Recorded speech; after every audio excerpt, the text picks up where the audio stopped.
ആദ്യത്തെ പാട്ട് വന്നാലല്ലേ സാർ രണ്ടാം ഭാഗം ആദ്യത്തെ പാട്ട് ആയിട്ടെടുക്കാം സാർ. നോൺ ലീനിയർ ഇല്ല, പ്രേക്ഷകർക്ക് മനസ്സിലാവുന്ന രീതിയിലല്ലേ. ഞങ്ങള് വിവരമുള്ള ആൾക്കാരുടെ കാര്യമാണ്. രണ്ടാം ഭാഗത്തിലാണ് തയ്യൽക്കാരന് മില്ലടിക്കുന്നത്. രണ്ടാം ഭാഗത്തിലാണ് തയ്യൽക്കാരന് മില്ലടിക്കുന്നത് വീണ്ടും. അല്ലല്ല, ഒന്നാം ഭാഗത്തിൽ വേറൊരാൾക്ക് ഓൾറെഡി അടിച്ചിരുന്നത്. അത് വേറെ കഥ. അത് മുമ്പ് പ്രീക്വൽ 50 വർഷം മുമ്പുള്ള കഥയാണ്. അത് രണ്ടാം ഭാഗം. ഒന്നാം ഭാഗം എപ്പോഴാണ്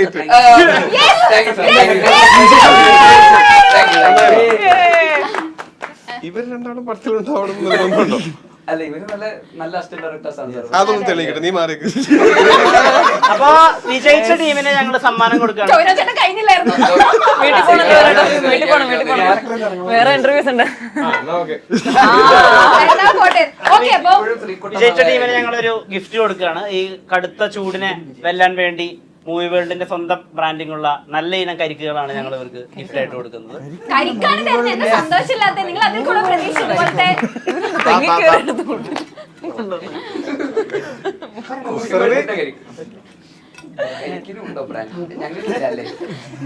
നമുക്ക് ലൈം ജ്യൂസ് നമ്മള് പിഴിഞ്ഞു കുടിക്കണം.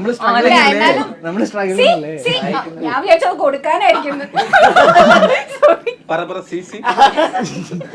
ഞാൻ വിചാരിച്ചിട്ടോ അല്ല, കാര്യം എന്തൊക്കെ പറഞ്ഞാലും ടോവിനോ ചേട്ടന്റെ ബേസിൽ ചേട്ടൻ എന്ന് വെച്ചാൽ ജീവനാണെന്നുള്ളത് നമുക്ക് എല്ലാവർക്കും അറിയാം അല്ലേ. ഒരു ഇന്റർവ്യൂല് പറയാ വരെ ചെയ്തു, ബേസിലിന് വേണ്ടി ഞാൻ ഒരു ബുള്ളറ്റ് വരെ കൊള്ളാൻ റെഡി ആണെന്ന് പറഞ്ഞു. അതും തമിഴ്നാട്ടിൽ പോയിട്ട് ഇല്ലേ? തമിഴ്നാട്ടില് പറഞ്ഞു. എന്തുകൊണ്ടാണ് ഇത്ര ആഴത്തിലുള്ള ഒരു സൗഹൃദം? അങ്ങനെയല്ല, അതെന്താ പറയുമോ, ആ ഇന്റർവ്യൂ നിങ്ങൾ ഫുൾ കാണാത്തോണ്ടാണ്. നിങ്ങൾ അതിന്റെ ഹെഡിങ് മാത്രം വായിച്ചതുകൊണ്ടാണ്. അതായത് ആക്ച്വലി എന്താണെന്ന് വെച്ച് കഴിഞ്ഞാൽ എന്റെ അടുത്ത് ചോദിച്ചു, സുഹൃത്തുക്കളെ പറ്റി ചോദിച്ചപ്പോ ഞാൻ പറഞ്ഞു എനിക്ക് അങ്ങനത്തെ സുഹൃത്തുക്കളുണ്ട് എന്ന് പറഞ്ഞു. സുഹൃത്തുക്കളുണ്ടെന്ന് വെച്ചാൽ ഞാൻ ചെറുപ്പം മുതലുള്ള ഫ്രണ്ട്സ് ആണ്. അത് ഞങ്ങൾ തമ്മിലൊരു ഈക്വേഷൻ അങ്ങനെയാണ്. അതായത് ഒരു വെടിയുണ്ട വന്നു കഴിഞ്ഞാൽ ഫ്രണ്ടിൽ ചാടി വീഴുന്ന പോലത്തെ സുഹൃത്തുക്കൾ എനിക്കുണ്ട്. അത് കുറച്ച് കാൽപ്പനികമായിട്ട് പറഞ്ഞാണ്, കാരണം എന്നാരും വെടിവെക്കാനൊന്നും പോകുന്നില്ല ഇപ്പൊ കാലം. അപ്പൊ പക്ഷെ അത്രയും ആത്മാർത്ഥമുള്ള സുഹൃത്തുക്കളുണ്ട് എന്ന് ഞാൻ പറഞ്ഞു. എന്ന് പറഞ്ഞപ്പോ അപ്പൊ ബേസിൽ ജോസഫ് എന്ന് വെച്ചപ്പോ അവനും വെടി കൊള്ളുമായിരിക്കും. വെറുതെ പറയാ. അതുപോലെ തന്നെ ഒരു പബ്ലിക് ഫംഗ്ഷൻ വെച്ചിട്ട് ടൊവിനോ ചേട്ടന്റെ ഒരു ഫ്യൂച്ചർ എന്താണെന്ന് ചോദിച്ചപ്പോ ടൊവിനോയ്ക്ക് വലിയ ഫ്യൂച്ചർ ഒന്നും ഇല്ല എന്നാണ് ബേസിലേട്ടൻ പറഞ്ഞത്.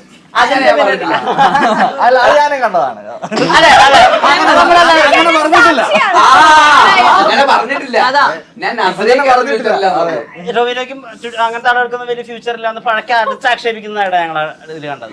ഞാൻ ഇന്റർവ്യൂ എടുത്ത് കാണിച്ചു തരാം, നിനക്ക് നല്ല ഫ്യൂച്ചർ ഉണ്ടെന്നാണ്. സത്യമായിട്ടും ഹീസ് വെരി ഹാർഡ് വർക്കിംഗ് അങ്ങനെയൊക്കെ എതിർത്തറിഞ്ഞാല മൂവി വേൾഡിന്റെ ബ്രാൻഡിംഗ് ഉള്ള അല്ല, ഈ തമാശകൾക്കൊക്കെ അപ്പുറത്തെ എന്തുകൊണ്ടാണ് നിങ്ങളുടെ സൗഹൃദം ഇത്രയും അടിപൊളിയായിട്ട് മുന്നോട്ട് പോകുന്നത്? എന്തുകൊണ്ടാണ് നിങ്ങൾക്ക് തുടരെ നിങ്ങൾക്ക് എപ്പോഴും അപ്പുറത്തല്ലാത്ത കാരണം കൊണ്ടാണ്.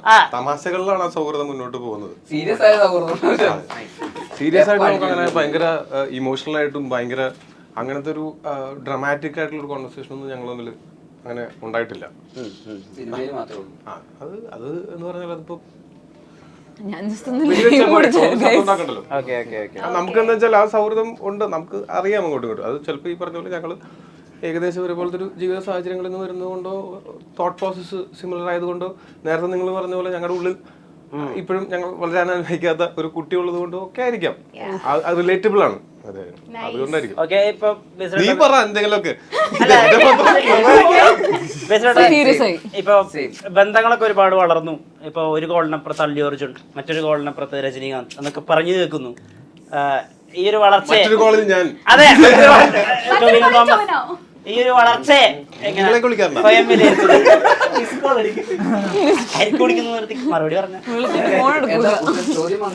ഒരു ഗോളിനപ്പുറത്ത് അല്ലു അർജുൻ ഈ ഒരു സ്വയം വളർച്ചയെ ഒരു ഇത്രയും വലിയൊരു വളർച്ചയായല്ലോ. ഇതിനെ എങ്ങനെ മനസ്സിലായി, എങ്ങനെ നോക്കി കാണുന്നു? തിരിഞ്ഞു നോക്കുമ്പോൾ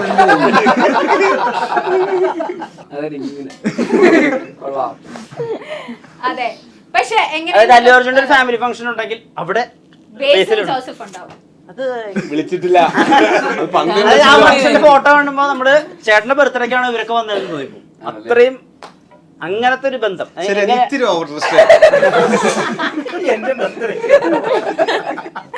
ഈ അല്ലു അർജുൻ രജനീകാന്ത് ഈ പേരുകളൊക്കെ ആയിട്ട് അസോസിയേറ്റ് ചെയ്തിട്ട് ബേസിൽ ചേട്ടനെ കാണുന്നതിന്റെ പിന്നിലെ സത്യം എന്താണ്? അതല്ലേ ഇറക്കി വിടാൻ പറ്റുമോ? അവര് വലിയ വലിയ ആൾക്കാരല്ലേ. ഒരുത്തൻ കേരളത്തിൽ നിന്ന് വിമാനവും വിളിച്ച് വന്ന് അവിടെ വരെ വന്ന് ഇത്രയും കഷ്ടപ്പെട്ടൊക്കെ വരുമ്പോ അവർക്കും ആരാധി ഇറങ്ങി പോടാന്ന് പറയാൻ പറ്റില്ലല്ലോ. ഫുഡ് കഴിക്കാൻ വന്നതാണെന്ന് അവിടെ കല്യാണത്തിന് വേണ്ടി പറഞ്ഞു പെണ്ണിന്റെ വീട്ടുകാരാണ്. Girl party sir, girl party. വലിയ നടികർ കേരളത്തിലിരുന്ന് നടികർ ഗേൾ പാർട്ടി. ഓക്കെ, എല്ലാവരും ഓരോരുത്തരെ ഉത്തരം പറയണം. അതിരടി നിങ്ങളുടെ ഫിൽമോഗ്രഫിയിൽ എന്ത് രീതിയിലായിരിക്കും വർക്കാവുന്നത്? എന്താണ് നിങ്ങളുടെയൊക്കെ പ്രതീക്ഷകൾ? ഇപ്പോൾ ഒരു നായക നടനായിട്ട് പ്ലേസ് ആവുന്നതാണോ, അതോ ആക്ഷൻ ഒക്കെ ചെയ്യാൻ പറ്റാവുന്ന ഒരു ഹീറോ ആയി പ്ലേസ് ആവുന്നതാണോ, എങ്ങനെ ആസ് എ പെർഫോമർ എന്ത് രീതിയിൽ പ്ലേസ് ആവുന്നതാണോ? ഓരോരുത്തരായി പറഞ്ഞാൽ ഇവിടെ തുടങ്ങാം. പറയൂ, ആഫ്റ്റർ അതിരടി എങ്ങനെയായിരിക്കും ലൈഫിന്റെ ഒരു പിടുത്തവുമില്ല, അതാണ് സത്യം. ആക്ച്വലി എന്ന് വെച്ചാല് ബെസ്റ്റ് എന്താന്ന് വെച്ചാൽ ഇത് അന്യോന്യം പറയുന്നതായിരിക്കും അപ്പന പറയണേക്കാളും നല്ലത്. ഷാനിക്കയുടെ ഷാനിക്കയുടേത് നിങ്ങൾ പറ. ആരെ കുറിച്ച് പറയണം നിങ്ങൾ പറ. നിങ്ങള് പടം കണ്ടായിരുന്നു എല്ലാവരും? അതെ, അതിരടിയുടെ ഇതിലേക്ക് എല്ലാവരും ഒക്കെ കണ്ടതായിരുന്നു. ഓക്കെ, അപ്പൊ വിഷ്ണു ചേട്ടൻ പറയും ഷാൻ ചേട്ടന്റെ മാറ്റം എന്തായിരിക്കും ആഫ്റ്റർ അതിരടി? ആഫ്റ്റർ അതിരടി ഒന്നും പറയാനില്ല, ഒന്നും തുടങ്ങിക്കോളൂ. ഞാൻ ശരിക്കും ഷാനിക്കയുടെ പാർട്ട് നമ്മുടെ അതിരടിയിൽ ഭയങ്കരമായിട്ട് എൻജോയ് ചെയ്തു. എനിക്ക് ഭയങ്കര റൈഡ് കിട്ടി.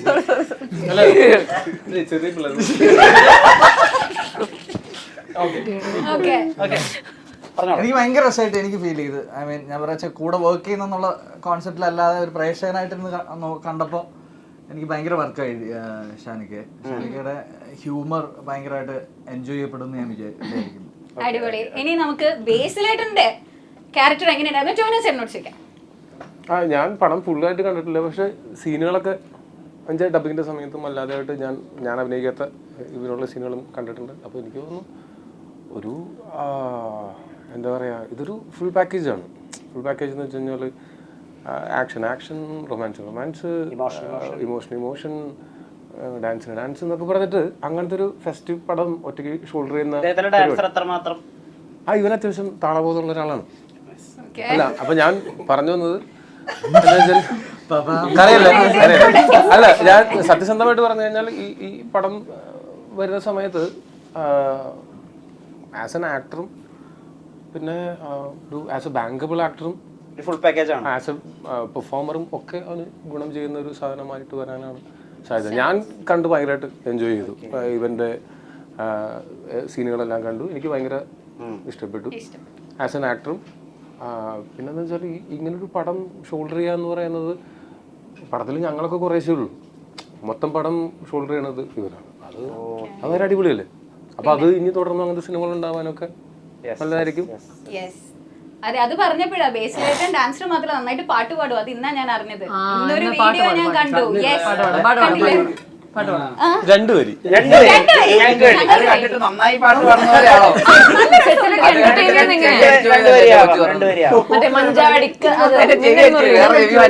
ഞാൻ പാട്ട് പാടുന്ന പറഞ്ഞിട്ട് ഇതിലെ പാട്ട് പാടാന്നാ. പിന്നെ അത് നിങ്ങൾ കേട്ടില്ലേ?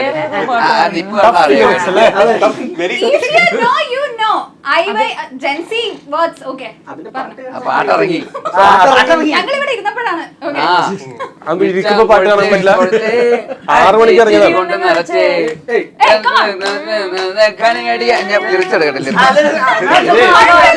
കുഴപ്പമില്ല.